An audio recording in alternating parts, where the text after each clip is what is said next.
Good morning and welcome. I'm the Reverend Dr. Cheryl Gaver, Presbyterian minister of 3 congregations in Eastern Ontario, and thank you for joining me for this Puzzles in Faith. It's almost Christmas time. You can see the stable back there with the sheep and the Holy Family. And so this week's question is very apropos. Do Christians have to believe in the virgin birth? And the answer is yes and no. So if we go back to the Bible and we go back to the one proof text that a lot of people give is Isaiah 7:14.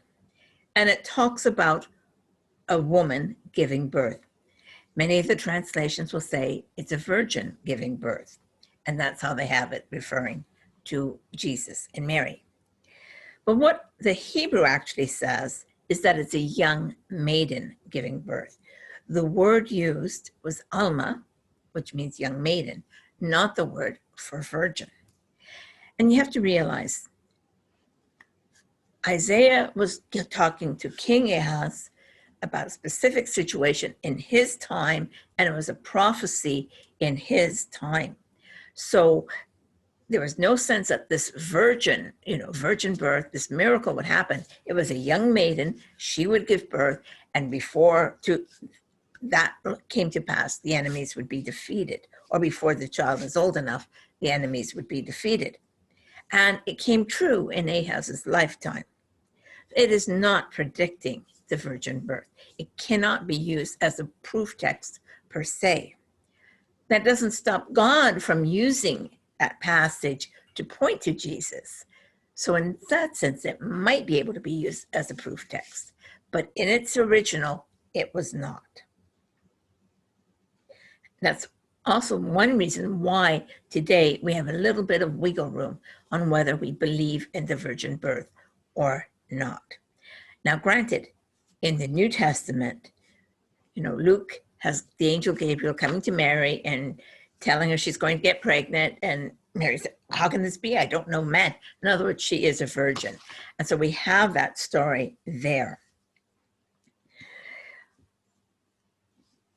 We know also there was something unusual about Jesus's birth. Matthew and Luke both talk about the virgin birth. Mark and John don't. So in some ways, this is an important story, but it's not so important that all the Gospels are going to report it. But we do find in Mark, there's a situation where Jesus goes back home and the people hear him and they don't accept him. And in Mark it says, Mark chapter 6, verse 3, isn't this the son of Mary?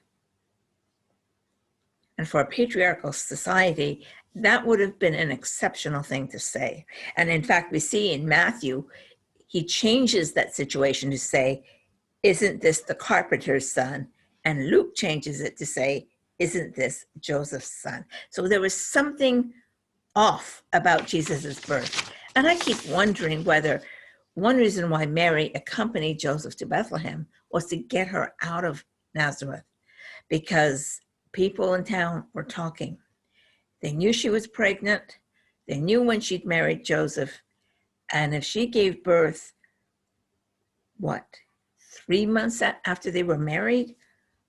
Whoops, it may not have been safe for her to stay. So getting her out of town, having a baby in Bethlehem, and then going to Egypt and coming back later, years later, to Nazareth would have stopped some of the tongues.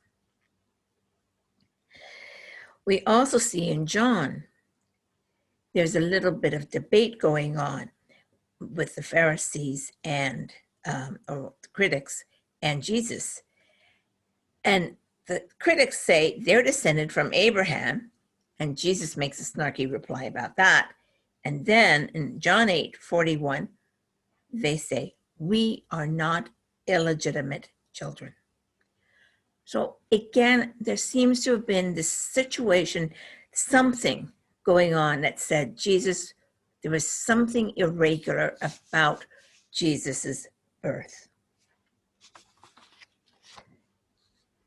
in the creeds, there's two main creeds that Christians have, the Apostles' Creed and the Nicene Creed. Both are from the 4th century.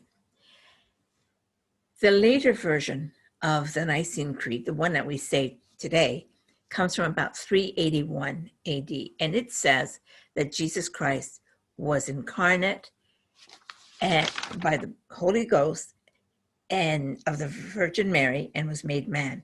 But the earlier version from 325 AD just says that Jesus Christ was incarnate and made man. There's no reference to the virgin birth. So because of things like that, we have a little bit of wiggle room. We know God can do whatever he wanted. So if God wanted a virgin to conceive and give birth, she'd conceive and give birth. There's no problem with saying Mary was a virgin. But for people who do struggle with that idea, there is some wiggle room. More importantly, even though the creeds are core beliefs that essentially sum up what every Christian should believe, the central belief in Christianity has nothing to do with the virgin birth. It has everything to do with Jesus dying on the cross, being buried. On the third day, he rose from the dead. He's resurrected, comes back to life, and eventually ascends into heaven. If we don't believe in the resurrection, we cannot claim to be Christian. But the virgin birth is another matter. Do we have to believe in the virgin birth to be Christian? No. Do we have to believe in the virgin birth to be saved? No. Does it mean it didn't happen? That's a matter for you to decide for yourself.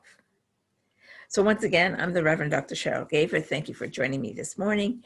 And I wish you a very Merry Christmas. And please take care, stay safe, stay healthy.